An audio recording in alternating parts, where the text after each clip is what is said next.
All right, you guys, we have another couple from the Family Made Network here with us today, and I'm so excited for y'all to meet them. Shannon and Chase Willardson are podcasters and content creators, and their story is so inspiring. Just they give us the whole overview of their family and their navigating a really long tumultuous journey of discovering their two sweet baby girls' diagnosis of a very, very rare disease called CDG. What that was like emotionally, spiritually, give us some really practical encouragement of how to advocate in medical situations where answers are very hard to find. And when I say they like represent the spirit of this podcast to a T, they represent the spirit of this podcast to a T. Like the whole conversation was very honest about the struggles and some of the darkness they went through to accept this reality for their two baby girls and for their family. But always came back to the active choice to hope and the active choice to celebrate the milestones that their girls and that their family have had over the course of these last 6 to 7 years of them learning how to parent two special needs children and learning how to maintain, their unity and stay allies in this marriage that can be strained a lot by the day-to-day demands of what their girls go through and deal with, and leading their son in how to love and understand and help with his sister. So it's so inspiring, y'all. They are just truly faithful, joyful people. And it was so beautiful to hear their whole perspective through this really hard journey that their family has embraced and has such joy and honor to share with the world. So I think everybody is going to love Shannon and Chase. Here they are in Enjoy Life. Check out their story. Y'all, I'm so excited. You guys are the first couple from the Family Made Network that I've got to have in person. Yay! Y'all are in from Idaho just for the weekend, and I appreciate you making time to come by and be on Enjoy Life and like get to know y'all a little bit and share your story with all of our people. I'm just so grateful. Oh my gosh, we're so excited to be here, and thank you for having us. It feels like a huge honor, honestly, because we're huge fans of yours, Maddie, and thanks for having us. Oh, it's going to be great. And obviously, we're in Music City. I grew up here, and I love music. And so because the show's all about joy and music brings me joy, the way that I always like to start is by asking y'all if you had like a walkout song for your life right now, like something playing behind you guys into 2023, like what's your song right now? Oh, man. So I actually knew that you were going to ask. Well, I I'm wasn't glad. sure if you were going to ask I the know. question or not, but I was like, I sometimes such a brief people. good question. I was like... So I was looking up songs, and one of the ones that came to me was "Happy" by Pharrell Williams. Oh, yes. So I think that one's super Wow, fun. Got a good great one. beat. That's a good one. Yeah, creates the type of emotion that I like. So. That's a good way to close out a year. Right? That's fun. I think the one that comes to mind for me is, and it's old, it's an older song, but a little like "Can't Stop the Feeling" by Justin. Oh, I love y'all's vibe. Right? This I'm just morning. like, just give me something upbeat, a little peppy. Wasn't that originally from the Trolls? Yeah, movie? totally. I feel like he's completely leaned into like the Pixar Right? world. I feel agree. Like the I Trolls, the what was it? Sing. Maybe that wasn't Justin Timberlake. This is a rabbit hole know we don't what? need to go down. Y'all have kids. I don't. I'm probably botching these references. Well, I was gonna say but I love that. our son was obsessed with that movie, so Love we were that just hearing song, that too. song nonstop because it was always on. good That was song. his go-to. No, that's good stuff. That's a So good one. those are happy walkout songs, no pun Yeah. intended. Yeah. To close out the year. So I'm glad to hear that. I'm glad to hear that. But okay, like I said, y'all are in from Idaho. You have your own show, Don't Judge, Just Love, which is awesome and tells a lot of your story.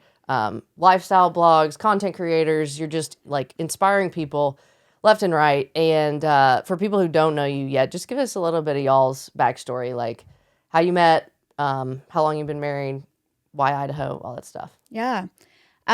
So we met at college. Been married, was it 12 years, Chase? Gonna be 13 in December. Oh, All baby. right. Going on Congrats. 13. Thank you. Best 13 years of Chase's That's life. right. Absolutely. For sure. We have 3 kids. We have a 9-year-old son, Jack, a 7-year-old daughter, Charlotte. We call her Charlie. Love that. And a 5-year-old daughter, Ava. They're our whole world, as you would expect. And I've been in the content creation game for a hot minute. I started with blogging and then, it's evolved to social media. And really started as just, talking about things that I personally liked, like kind of trivial things like clothes and beauty and just stuff like that. Yeah. But then as we had kids, it evolved into talking about our family life. And our story it's evolved in a unique way and kind of an unexpected way for us. Our 2 daughters are disabled. They have a super rare genetic disease that Chase and I are both carriers of we didn't realize that. Yeah. And so, they're severely impacted by that. They're nonverbal, they're non-walking, developmentally probably about a year old roughly. And so we talk a lot about that and just kind of showing our family life in the way that all family creators do, but obviously it's just kind of a different take on it for us. Yeah. And that's what we do. Was there, since you were already in this space before, I believe, before having your kids, was there any hesitance on either of your part once you started down, this lifelong journey with your girls to maybe pull back or hesitance to share that with people? Or was it right off the bat, this is a purpose that we have kind of thing? I don't know if it was I think we didn't even know what was going on. I think that was it wasn't, I don't feel like it was super intentional at first, but I feel like it's definitely turned into that and become that very much. But yeah, at first I think we were as surprised as anyone else because we were kind of along this journey of, we didn't know what was going on. Yeah. And so we were just kind of capturing our family and what was going on and sharing with people, who had followed Shannon's kind of creator journey before.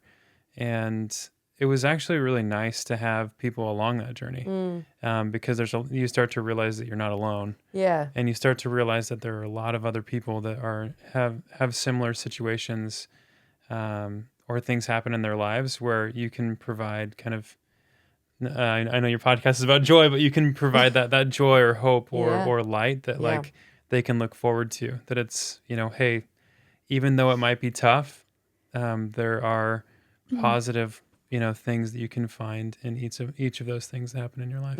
Yeah, and the solidarity, you know what I mean? Just for people to feel less alone. Yeah. Like Chase said, initially, it was all unfolding for us as it was unfolding for our audience, right? And we were kind of sharing in real time and to your point, navigating, okay, what do we share in real time? What do we hold back on until we know and can process it ourselves? And that's been a learning curve too, because with our first daughter, we didn't get her diagnosis until she was about a year old. So we had no idea. And that was a bit more in real time, I would say, that we were sharing just updates about how she was doing. And then with our second daughter, I knew at 13 weeks pregnant that she had CDG. That's what the disease is called. And we didn't share that she had the diagnosis until she was, I don't know, a few months old. Yeah. Because I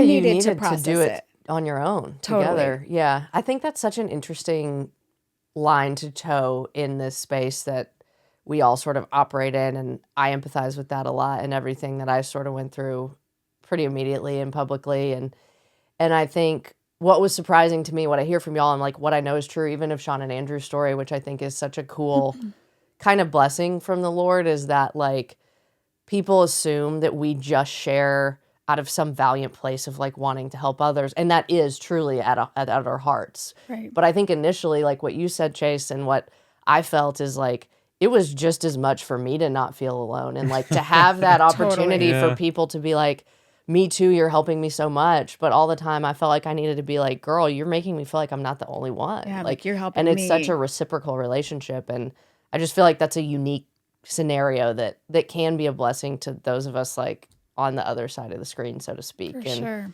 And so I'm glad that y'all felt that at least in your Yeah. journey as much as you've helped other people. And it's just a cool, unique thing. It's the beautiful side of social media. Yeah, yes, right? which I feel like doesn't get as much airtime Agreed. as it should. Agreed. But will you tell us a little bit more about, Charlie and Ava's story specifically? Charlie, being your oldest, you said you didn't find out until she was a year old, but it was a long journey to get that diagnosis. And so at the beginning of that, like, did y'all have sort of intuition something wasn't right? Was it like brought up by doctors? Like, how did that even begin? Yeah. So I don't think it really started to present itself until she was about Chase, like 4 months old. Yeah. Because I mean, for all we knew, we had a perfectly healthy, I had a totally normal pregnancy, no issues at all, normal delivery, all the things. And then when she was about a year old, we took her to like a routine checkup and she had lost weight. Shortly after that, she started having this really specific type of seizure that happens in infants. It's called infantile spasms. But even that was like just the way that looks, we didn't really know. It kind of looks like a startle reflex. It does. And so we didn't know for sure if something was going on. Anyway.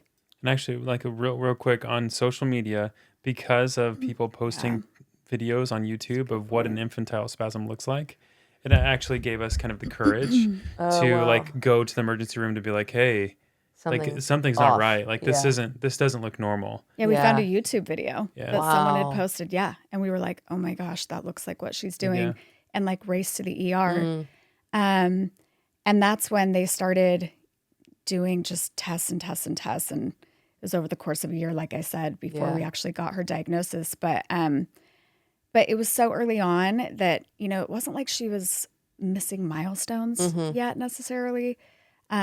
So I would say like the seizures were really the thing that kind of tipped us off. And then losing weight. Yeah. She had failure to thrive. She'd lost like 2 pounds when she was 4 months old. So she went from like 10 pounds to 8 pounds. Right.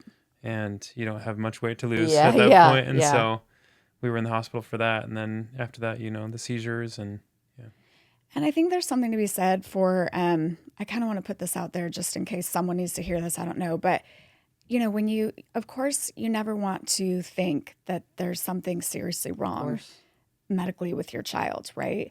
And I think it can be a really natural reaction to almost want to be in denial. Sure, absolutely. And to kind of like maybe brush something off that you've seen or just kind of bury some of those like gut feelings because you don't want that to be the case. Of course. And, I want to put out there that like, that I think that's a really normal feeling to have. I'm so grateful that we pursued that obviously and explore and like kind of tried to combat that feeling. Yeah. Because ultimately it is whatever it's going to be. And getting those answers is like, that's what you need to do. Yeah. I think that is so normal. I mean, it's really like our heart trying to protect us, right? Totally. And trying to hope for the best, which we should do. But then also, wouldn't you rather take steps as quickly as possible to try to have an understanding and find the tools that you need? And I wonder just practically for you guys when this was happening in the 8-month time frame of really waiting and wondering and testing, like, did you kind of dive and do your own research? I feel like there's this universal, like, don't Google things, but it's also very difficult because, doctors are difficult to get into and there's a waiting period. And usually even when you get in, it's such a quick interaction because it's their profession. It's not their child, and as helpful as they are, it's their job. And so like, did you feel like that helped equip you or did it add more anxiety? I mean, like, I feel like as we were going along the journey, there were all these different things that they were presenting as possible diagnoses. And they were all like bad. They were really bad. Like they were all like, it was like, oh, and this is fatal. This might, this is a fatal, disease, and it might be this. But we also learned, I think, at that point that a lot of doctors, all doctors, I think they're like guessing, right? Like based on their knowledge and their experience, like on all the symptoms that they're seeing. Keep touching the mic, sorry. That's all good. On all the, everything that they're seeing, it's like, this is our best guess. And they've gotten Educated really guess, good. right? Yeah, educated guess. But they've gotten really good at certain things. But for our, specific scenario, I think it was unique in that the doctors were also along the journey with us. And so even our neurologist, who had been a neurologist for almost 30 years, had only diagnosed one other. No, she had never diagnosed never. it. Okay, it was she never. had explored it with one other patient. Wow. Yeah. So once we actually figured out what it was, then we did all the research, Yes. right? Right. But to Chase's point, it was such a unique scenario and so odd for us because like he was saying, our doctor didn't know anything about it either. And she was literally Googling and finding the same things we were. Yeah. And it's such a rare, I know. That's crazy. Because it is so rare. It's so rare. And that was the other kind of obstacle we ran into is that there wasn't a lot to find. Yeah. To be honest. I think I've heard you say, so CDG, there's a bunch of different specific kinds of CDG. Correct. And the one, Charlie and Ava have the same kind. Yep. And there's like 20 something people in Yep. the history of humans that have their kind. Yep. So it's really miraculous that they narrowed this down in Right. the time that they did. Did you have points where you were like, this is a dead end, like we're never going to find anything? Oh, yeah. Yeah. I think actually this was kind of our last chance before kind of being bucketed into this Sort of umbrella. cerebral palsy kind of, they didn't know what it was. And they're like, it's probably some form or variation of cerebral palsy. And we were like, Which is okay. kind of like, it can be kind of an umbrella diagnosis Yeah. with, not super specific. Yeah, and we were worried, like, are we going to end up in like non-diagnosis land? Because that's a thing. Yeah. Oh, that's heartbreaking. Yeah. And when we met our community of other CDG parents, there are some, parents that had gone 30 plus years not Oh, knowing, my gosh. what their kids had and just, not like treating the symptoms of different things that came up, but they didn't really know Right. what do we do? Like, Yeah. where's the community where we can plug in? It's like, oh, it's Totally. kind of like this. It's kind of like that, but it's also different. That's Yeah. so So- hard. So being able to get an actual diagnosis was such a huge blessing. But yeah, I mean, there were so many points along the road where we're like, is that ever going to happen? Like, Yeah. know? Well, and y'all kept fighting for it, which I'm sure was exhausting and so scary. And I'm just so thankful that you did and that you've arrived where you are and y'all can be a voice for people in this community. And y'all are advocates for advocacy, really, I think is such a huge part of your message. And just to you. speak to people about how crucial it is to not give up. Yes, amen. Yeah. Well, and I do want to say too, like, we were blessed to have a really good doctor. Our neurologist was great and was very like on board with, we're just going to keep digging. But had we not had that type of doctor, Yeah. not everyone does. And I think it's so important to just mention that, to your point, like advocate for yourself, for your children. Make sure you're working with providers that you feel like are invested in your case and in your story. Because they're not, and not to say anything disparaging about medical professionals because they're wonderful, but you can feel that like when For sure. when your Yeah. provider is invested and truly like Yeah. here for it Yeah. or not. you Yeah, know? there is an intuition element to that, especially, no offense, Chase, for moms, like Yeah. the mother's intuition Yeah. and to fight for that. But it is just practically speaking, is there anything specific you would encourage parents who may be in that waiting or trying to find a diagnosis, like specific tests or questions or anything that like really helped push y'all toward that final diagnosis? One thing I'll say as you're Yeah. thinking about is Shannon is great at this, but just asking, don't be afraid to ask the questions. Yeah. And even if they don't know the answer, by asking those questions, I think you'll understand more of, am I asking the right questions? And then also the second thing is try to plug into communities, Yeah. right? Yeah. How did y'all find a community of CDG parents, especially with something so rare? So again, we were really blessed because our neurologist, she randomly, even though the disease is so rare, she was connected with someone who it was in our rare disease community. Oh, wow. And I think he was the one who kind of plugged us in and was like, you need to join this Facebook group and all the things.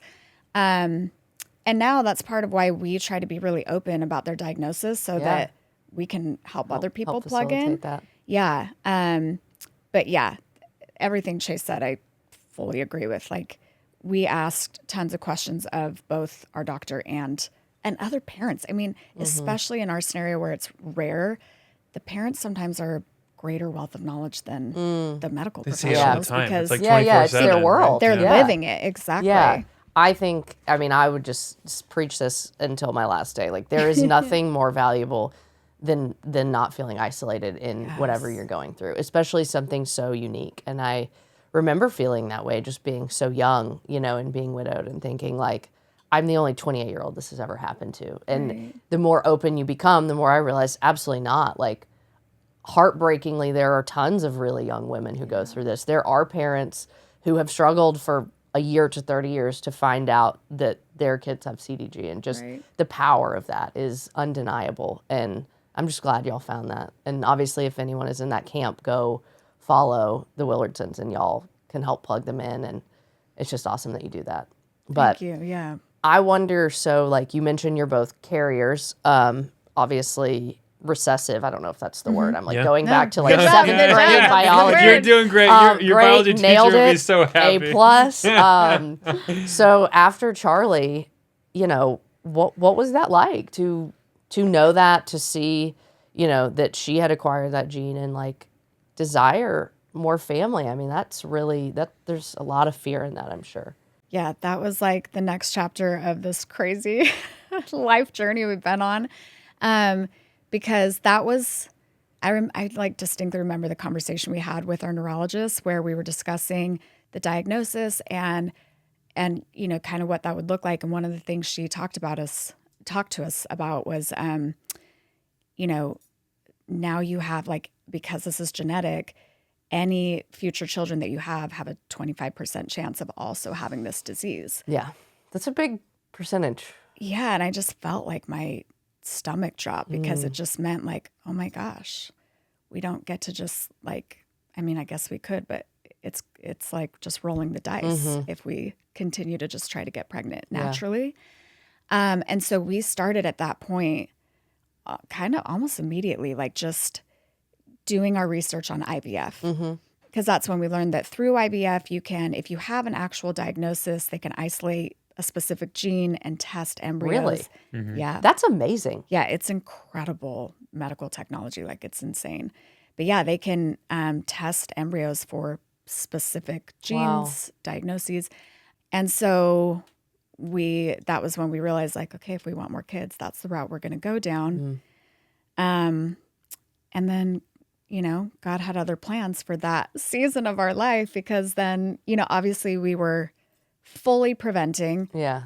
And suddenly I was pregnant. It was about 2.5 years later, I guess. I was pregnant with Ava.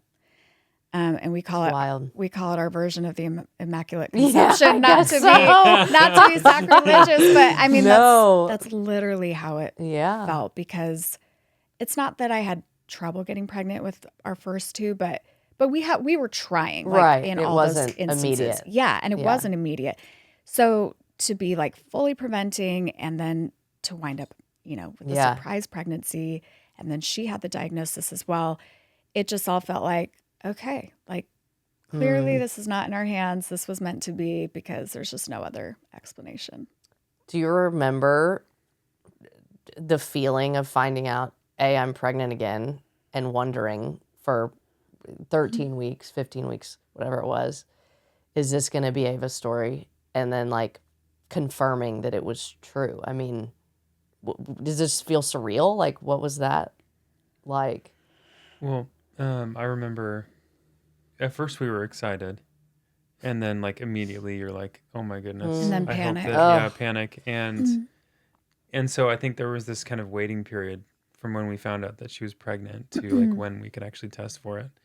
And I actually remember, I think they had called and left a message, and it sounded like what they were sharing was positive, that like that Ava didn't have it.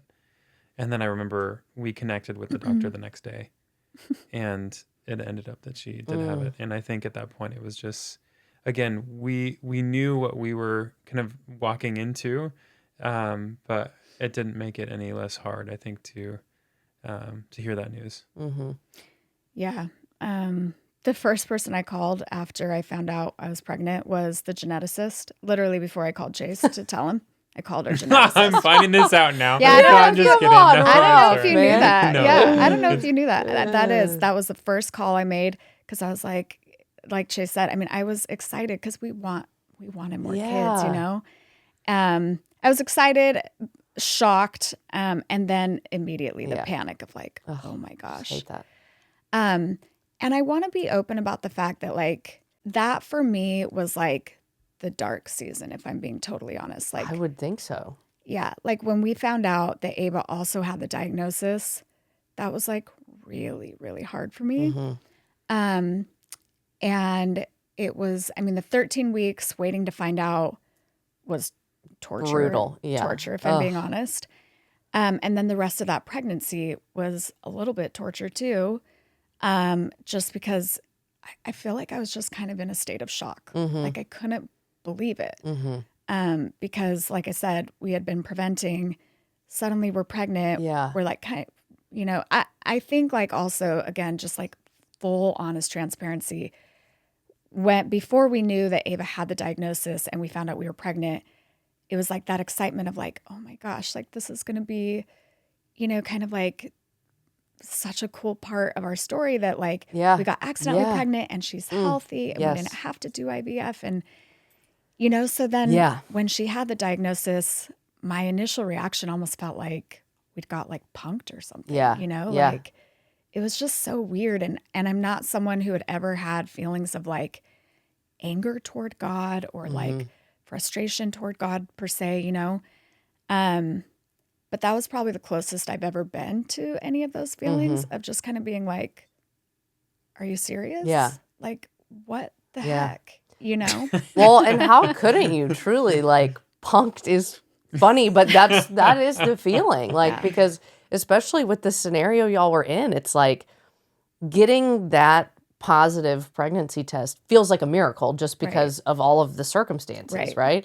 And so the inclinations as people of faith is like, wow, like this is our family's redemption story. Like this is like our testimony to the world. And then when that is when it feels completely the opposite of a miracle, right? When you get that diagnosis, you do feel punked, you feel let down and very confused. And I empathize with that on so many ways. And I know many people do in whatever their experience is. And it's just, it tests you in such a way. And I appreciate you being honest about how, I don't know, disappointed, betrayed is a strong word, but that was a way that I felt for a while. Because I think if we don't allow ourselves that period, we'll never get back to honest relationship, right, with God, because we should be disappointed. Like, that's not what we feel like we deserve. I mean, I don't think that wasn't the plan. No. And so I'm so grateful for you sort of giving people permission to feel that way. Right. And well, and I think that makes it more powerful then when you can evolve in those feelings to a place where you no longer feel that way. You know, because then people know, like, okay, it's not that they just are this saint who never had any of those feelings, but oh my gosh, look how they got through them. And that gives me hope that I can also get through it, you know? And also that those feelings in that dark season won't be permanent. I think there's a fear of people to really let themselves grieve something because they think I'm going to get stuck. Like this is going to be my whole life. Or there's like shame in the grief. Or, you know? What helped both of you sort of come back out of that, I don't want to say hopeless, but really disappointed season? I think our faith had a lot to do with that. And just knowing that we have this saying that we've said to each other that like things don't always work out as we've planned, but sometimes they work out better than we could have planned for ourselves. And so I definitely feel like that was the case for us because it gave us an opportunity to kind of pause with our girls because they were developmentally delayed and they're kind of paving their own path. And there's 20, Yeah. in the world. It's like, what does this look like? We don't exactly know. Mm-hmm. And so every single milestone that Charlie and Ava would hit, and they continue to, to hit and achieve, we celebrate it, and That's so good. we're just so happy and excited. And then I was thinking about it this morning, but even with our son, who's typically developing and 9 years old, I feel like it makes us be more present with him. Like that Yeah. we recognize that each and every milestone that he's achieving as well. Yeah, you kind of appreciate it You even appreciate more. it even That's more. so Like you're good. like, man, that is awesome. And I'm sure some other parents were like, I mean, like my kid did that Yeah. last week or like a year ago Yeah. or something. Yeah. We're like, that was amazing. Like so, I just I feel like we find the joy in those little moments of whatever that progress or development looks like for any one of our kids. That's so awesome. I mean, it really, that mindset and perspective changes your life. Like Shannon, we were kind of talking about this before we started rolling. We're never thankful for the hardships, right, that we're Right. given, but there is a lot of treasure in it when we navigate it faithfully and together and with as hopeful of a mindset as we can. And on the other side, I think is what you said, Chase. It's like the gift of presence and the gift of like celebration and Yeah. just every little thing becomes a thing to celebrate because there was such darkness and fear Right. and that when you endure well and really get to the other side, that is one of the treasures of suffering is like richer joy. And that's why I love these sort of conversations and people like you guys. And I mean, it's just amazing. Yeah, it's like the gift of perspective. Yeah. Right. Yeah. Well, now can you give us a little bit of a look, of what y'all's family looks like what CDG kind of looks like in your daily life now? The girls are, you said 7, 6? 7 and 5. Yeah. Ava just turned 5. Charlie turns 8 in March, so she'll be 8 soon. But yeah, I mean, kind of going back to your previous question, I mean, part of what has gotten us through that dark season too is once Ava was here and then watching them grow together, that is what has done it because they have, and our faith. Our faith is what has done it. But also being able to see, I feel like they have just manifested that, testimony that we have that this was meant to be because we see their relationship and their little connection. And it just feels like, okay, like they had some little pact before, before we all came here that they were in this together. Yeah. Little buddies. Yeah. So they didn't have to do it alone, truly. Exactly. That is almost brings me to They tears. just That's have amazing. like the sweetest little bond and just the feeling that they bring into our home is so cool. And I feel so cheesy when I try to describe this, but I'm being so serious. Like it is just something very singular and so special, and so Chase and I always talk about we feel like we're the lucky ones because we get to experience both of that. Like he was saying, it's so fun with our typically developing son to get to go through all those, milestones that you hope and expect to go through. But then we have this, these little girls who are perfect and so pure and so pure. and so close to Jesus, just all the things. And it really is so beautiful and special. So sorry, that was a huge tangent from your question, but their day to day is we have tons of appointments. We have, they go to school. We do a lot of therapy, but they also just spend a lot of time hanging out. Yeah. They're kind of our little, I think of them as my little right hand ladies. So great. And I remember one of the other realizations we came to early on was that we would probably never be empty nesters, right? Because our girls would be dependent on us for the rest of our lives. But that's one of my favorite parts. Really? Yeah, because I bet it took a minute to get there. You know what? One of my friends said it to me, actually. It was a friend of mine when we were initially going through this, and she's like, but just think, you'll never have to be sad that they're going to move out or that they're going to, you know, like you're going to miss them and I was just like, yeah, you're right. Like I and kind again, of like choosing that perspective, because Yeah. you could choose a much less positive perspective True. on that, you know? True. But Yes. I'm like happy about that. Like they're just our Yeah. besties. I call them like my live-in therapist because Oh, that's so whenever I'm sweet. sad, like I'll just go snuggle one of my girls and I swear, again, this sounds so cheesy, but I'm not even lying. It's just like instantly, I just feel better. Like Yeah. they're just a little live-in hug all the time, you know? So Y'all have talked about Jack, your son, who is 9. What was that like, navigating, sort of communicating with him? Hey, listen, like this is how your sisters are always going to be different. This is how our life is going to be. That's so hard because he was, I mean, probably a toddler yeah, when it started. How very was that? young. How do you speak to other parents who maybe have a sibling or a child that they need to walk through all that with? Yeah. I mean, I want to be really honest and say, like, we're still figuring that Yeah. out. You know, like, I think one of the things that can be challenging is there's no rule book or playbook that's written for any of this. And I also feel like I wish there was a bit more out there on parenting a sibling of, Yeah. you know, I mean, differently that's abled huge. kids. You would think there would be. Yeah. Yeah. And there's some, but not a ton. And so we've kind of been like just trying to figure that out ourselves.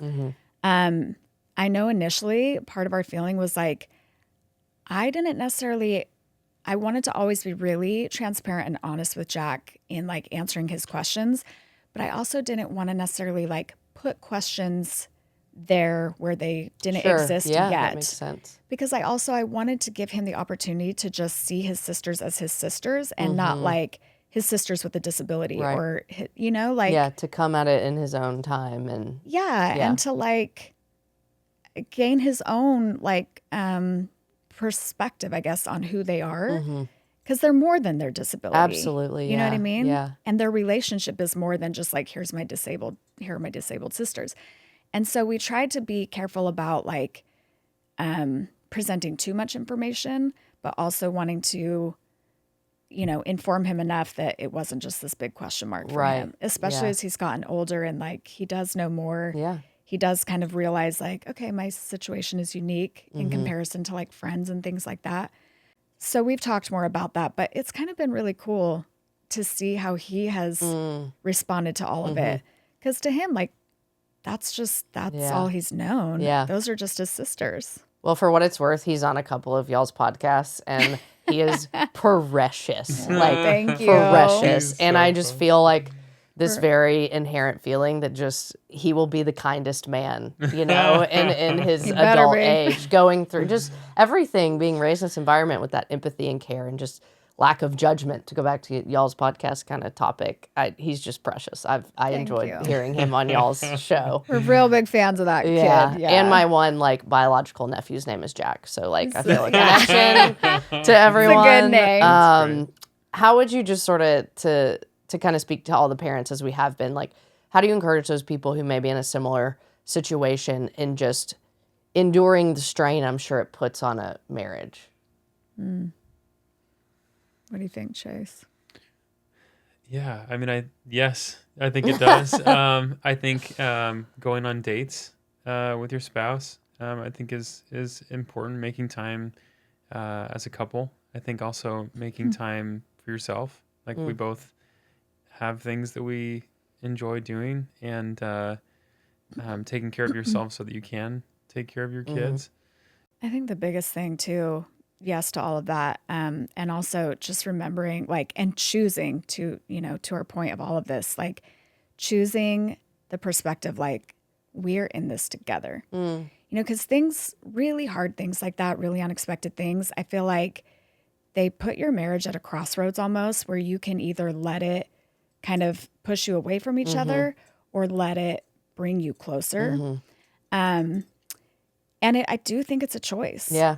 Because to your point, like there are these stresses that come with that like you don't have a lot of control over and that you sometimes don't know how it's going to affect how you are doing emotionally. Right. Right. And that all bleeds into your marriage.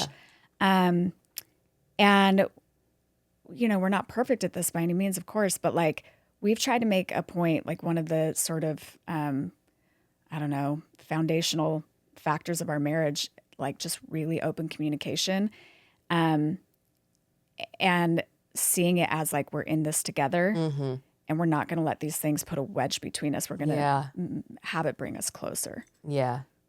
I think that like team spirit and we're in this together really helps when, I mean, because not every day is the same. Like sometimes Shannon like she's really busy, and so like even though we divide and conquer quite a bit, there's times where it's like, hey, I need your help to like do a lot of this extra stuff today, and so I'm able to do that, or like vice versa if I have, you know, busy days. And so I feel like we don't get too caught up in like old gender roles, and I think we're like very flexible, and like we just want to make it, you know, easier for the other person, and we want to make sure that our kids are getting taken care of, you know, in the right way, and so I think that that helps a lot. Yeah, to maintain like we're allies in everything that comes up. Yeah. Like even if that means compromise and somebody gives a little bit more, like we're walking the same path, we're fighting the same battle together. And let me be clear about something, because again, I want to keep it real with people. I don't want anyone to get the impression that the way this always looks, like behind closed doors for me and Chase, is we're just this like, we're always so sweet to each other and we're always so supportive. And, you know, like, I think something we've tried to be really honest about is like sometimes the way that unfolds in our dynamic is like just being ornery with each other, you know? And it's actually something we're like currently working on, because I do think we do a great job of like supporting each other, but it's not always like with some huge smile on our face, right? Or like, or not being in a mood. Like we'll get moody. Yeah. And our thing that we've made this our thing is like, we just try to like snap out as quickly as we may snap in. Yeah, that's to good. a mood. Yeah. And just kind of call each other on it. Like you can be there, get it out, and then shut it, like move on. Exactly. Like going back to that open communication, like we'll just call it and be like, you know, I'm in a mood.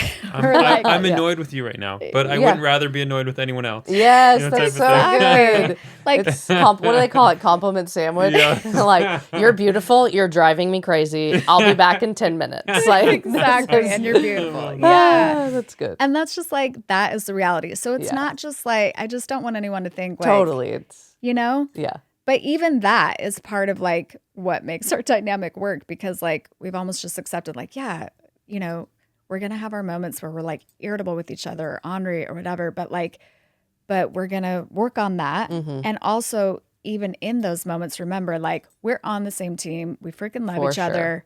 We're like, we're doing this. Yeah. Well, your show I want to talk about is called Don't Judge, Just Love. Why was this the message? Like, did this come primarily after sort of sharing your story with the world, with the girls? Was it something that just like was on your hearts individually before that? Like, it's such an important message.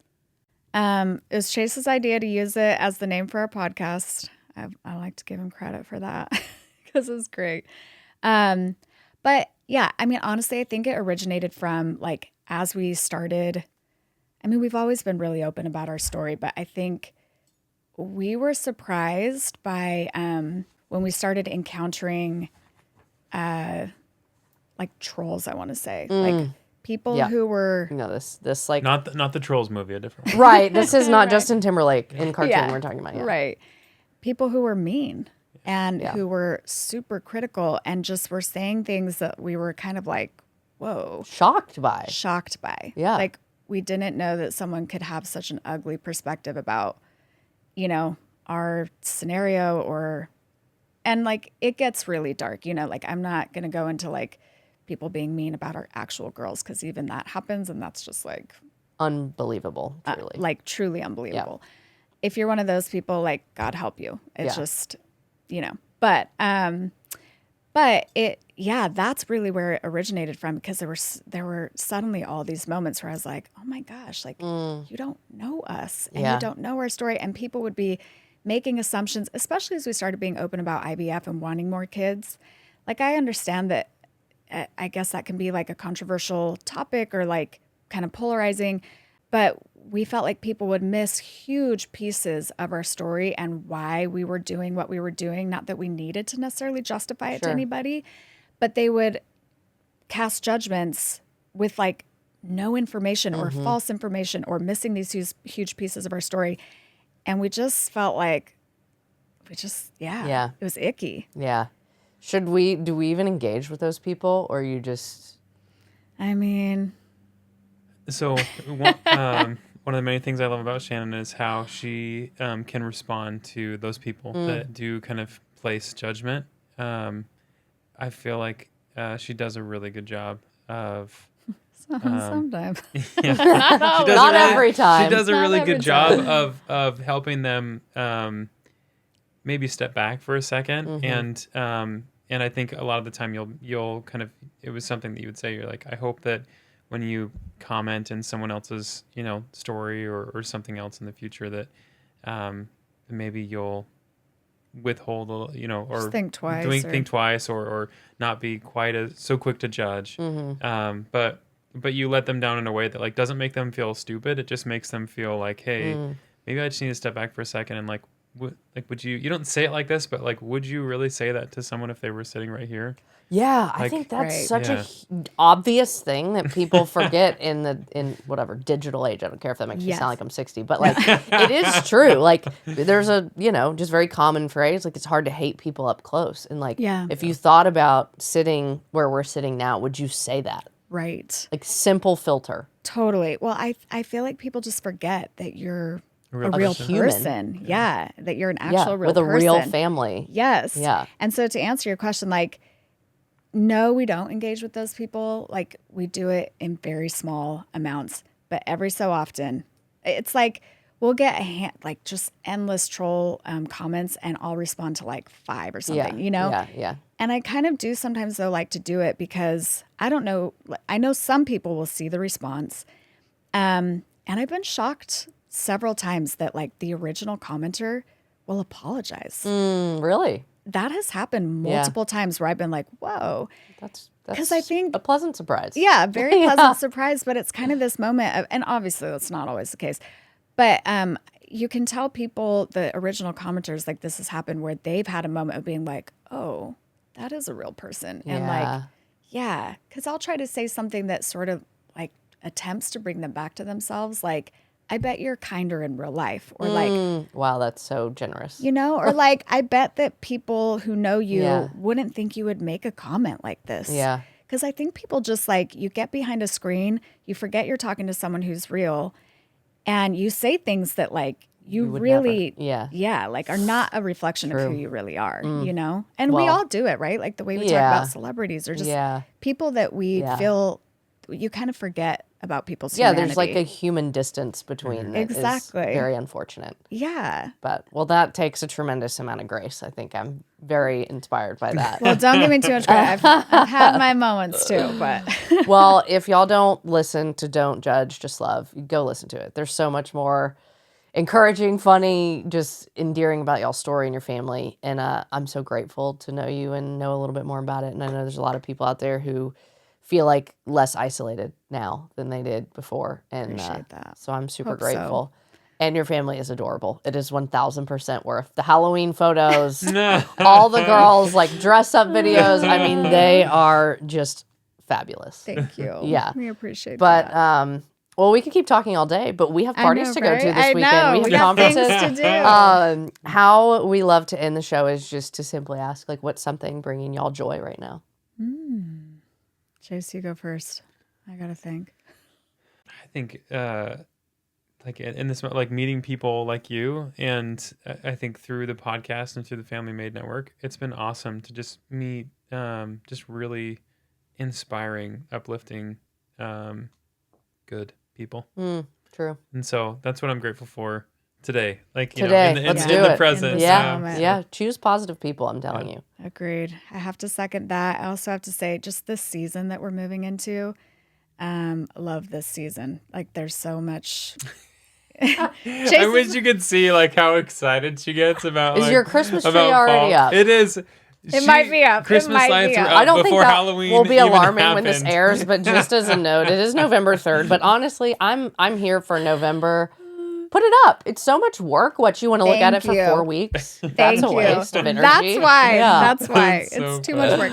But no, I just love this season. There's so much togetherness, the focus of gratitude and the Savior and just all. It's like my favorite time of year. Girl, me So, too. I love it. I love it. And I bet y'all get a snowy Christmas in do. Idaho. We do nice. get a Pretty snowy jealous of that. Christmas. Yeah. It's here, you like roll the dice. It could be 35 and raining or 70. Like, really? you never know. Yeah. It's Tennessee weather is very unpredictable. So There you go. But you guys go follow the Willardsons. Follow Shannon on Instagram. Follow Don't Judge, just love. Always love. Yeah. And y'all are the Willardson family on YouTube. Well, we it's can family keep track on of YouTube, Shannon all of your Willardson on happenings, everything Instagram, going and on. TikTok, I guess. Yeah, and TikTok. Yeah. Excellent. I don't do that, but I should. Yeah. It's too much to keep up with. It's I'm too not much. that entertaining. But guys, I'm so grateful to know you. Thanks for being here. Likewise. Thank Yeah. you so much for having us. Yeah, this is wonderful. Y'all are the best. Thanks. Thank you.